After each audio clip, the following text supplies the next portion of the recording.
Hey, we're going to talk about Love and Marriage Huntsville, the last 2 episodes that I saw. And I'm going to make this very quick because I need to get out of this truck.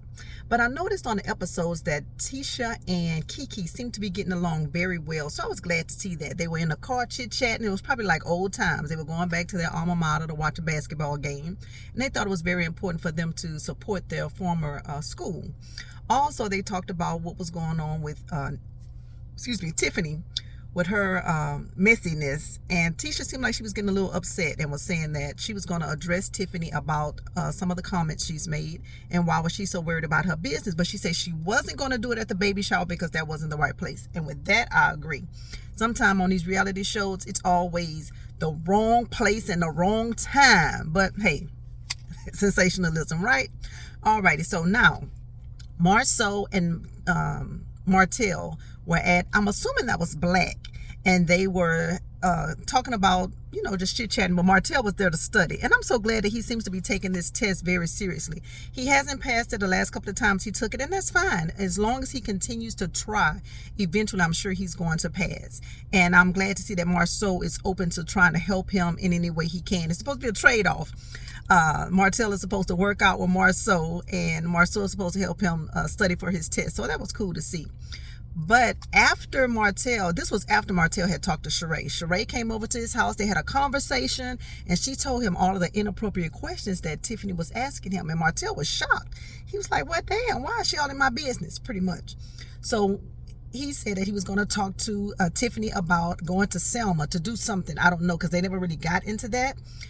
But while she was there, he kind of just asked her, and he asked her about the conversation she had with Sheree. She tried to gloss it up and make it seem like it wasn't what it really was. But Tiffany, we got your number, girl. I had to laugh at Marceau. Marceau was the comic relief in that conversation because he pretty much told her she was a Karen. She was asking inappropriate questions and pretty much asked her, "What the F is wrong with you? Why are you doing that?"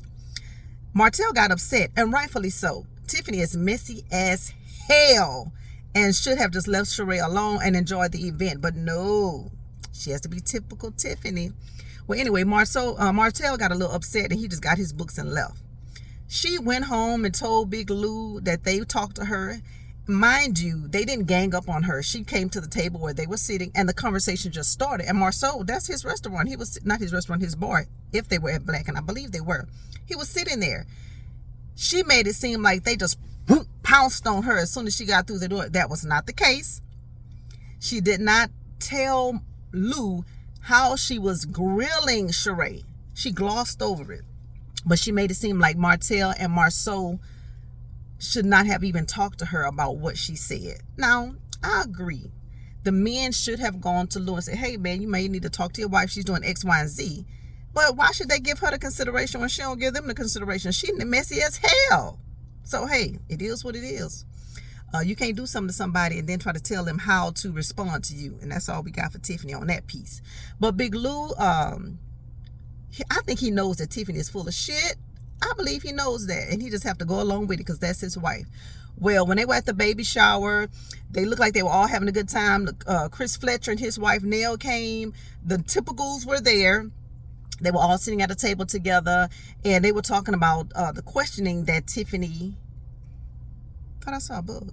They were talking about the questions that I do see a bug. I'm sorry, y'all. They were talking about the questions that Tiffany was asking Sheree, and then Mel walks in. Mel sits at the table with them, and they went on to tell her what Tiffany said to Sheree, and you should have seen Mel's face. She was like, okay. She looked like she didn't even want to be a part of none of that conversation. And I can understand that. Her and Martel are over and done with. What I didn't understand was, why did she feel it necessary to leave the baby shower just because Martel came there?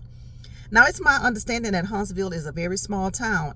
They are very popular in that town. So I'm sure there's going to be opportunities where they both are in the same place at the same time. I'm sure they have mutual friends, mutual business associates, all those things.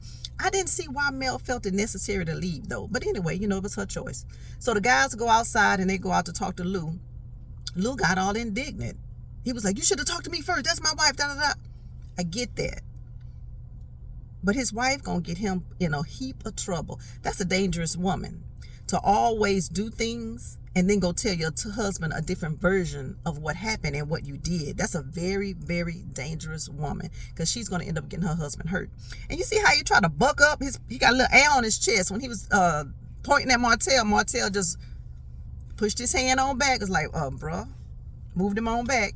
And then what's his name? Maurice even came outside, because Maurice was at the table eating. He wasn't trying to hear that drama. Maurice was at the table eating at the baby shower, but he heard him getting a little loud outside, so he decided to go see what was going on, try to cool the waters. Well, he went outside. I didn't see where he really made a difference, but they kept talking. Eventually, they got to the point to say, hey, Big Lou, man, she was out of line. We just need you to drill her back a little bit. He was like, yeah, he understands that she was wrong, but he just wants them to come to him first. That may not always happen, because wherever you clown, that's where we get down. Sometimes that's how it happens. So he went back inside, and I think the camera kept panning to her, and it looked as if she was looking outside, and she knew what was going on. So she all stretched out, laid in the chair, talking about she's seeing stars and all that. It could be true. She could be going that, and it could be an act just to get out the hot seat. So we'll see how that's going to work out with Tiffany and Lou on the next episode. I did like the fact that Kimmy was very transparent regarding her decreased libido and how she just doesn't have a desire to really have sex with her husband. She had a conversation with him and told him when she's doing it, it's really for him and not for her. It's due to her chemo. And I've never had chemo before, so I don't know how it affects you, but she said that it's affecting her where she doesn't have a desire to be intimate with her husband. And she hoped that things turn around, because she knows that her husband has a very high sex drive, and they were already having problems in that area because he wanted it all the time. And she was like, that's really not reasonable. Well, now it's even less than that.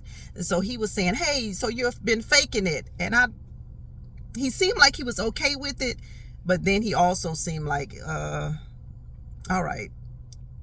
We'll see how that's going to work out. Now, I can't remember if it was that episode or the episode before when they were talking about Monster. And if it was the episode before, I'm going to go ahead and throw this in here because I'm talking about Maurice and Kimmy. When he and Monster sat at the bar to talk to Kimmy about a list, about the boot camp that he puts him in. And I don't think it's an actual boot camp. I think it's just something he's doing with his son, and he's calling it a boot camp. He had a list of 20 things he needs to work on. And I'm like, Kimmy, if one of her concerns, and it's a major concern for her, was that he doesn't contribute and do his chores when asked, and that wasn't on the list, I think Kimmy was well within her right to voice her concerns. But if you paid attention, Maurice don't give a damn about what Kimmy wants when it comes to his son. Maurice is only focused on what Maurice feels is important for Monster. And if you also notice, when Monster's, his facial expression, the young man just didn't look very happy. When he was talking to his dad about what college he has to go to on a football scholarship, the young man had no enthusiasm when he said that. I think he may have said that just to appease his dad. And the young man looks really sad. So I hope they look into that and see what it is that's causing the young man to look sad. Could just be typical teenage stuff, could be something more. But that's all I got, y'all. I just want Tiffany to please stop putting her husband in these situations where he could potentially get hurt, and quit being so goddamn messy, Tiffany. All right, well, we're going to see what's going to happen on the next episode. Bye.